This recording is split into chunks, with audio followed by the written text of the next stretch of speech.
So it's been a little bit since we got our soil test going with our tomatoes in the containers.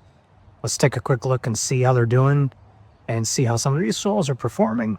The Fox Farms Happy Frog has put on a good amount of growth, starting to put on a few buds.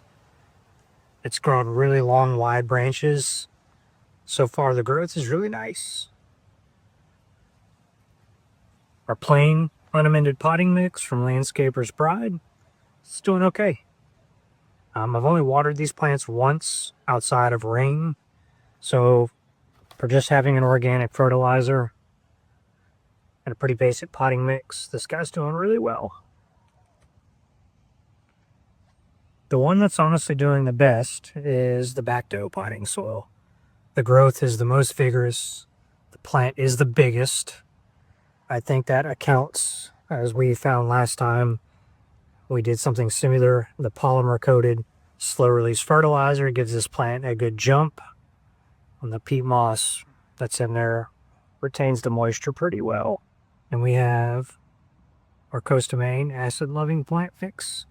This one's doing pretty well. The growth is a lot more squatty, but it is a pretty nice full plant overall. And this soil does also have peat and a little bit of fertilizer in it.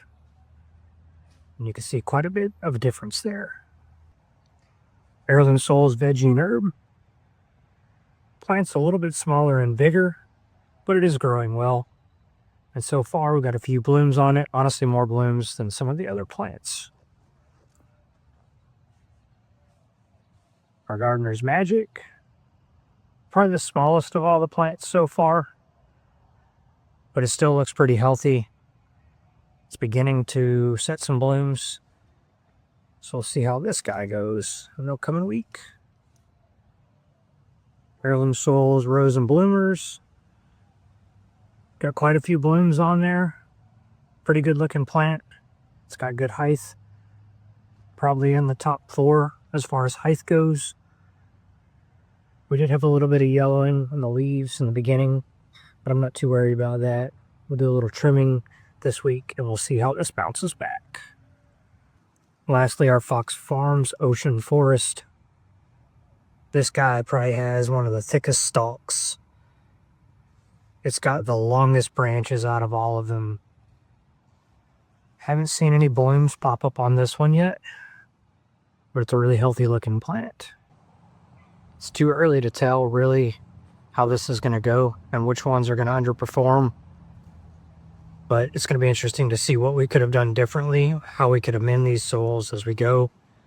The moisture has been pretty consistent. The temperature has been pretty consistent. So it's really hard to see any of the variables between the ingredients so far. But keep watching. We're going to keep you updated how this is going. And we'll catch you on the next one.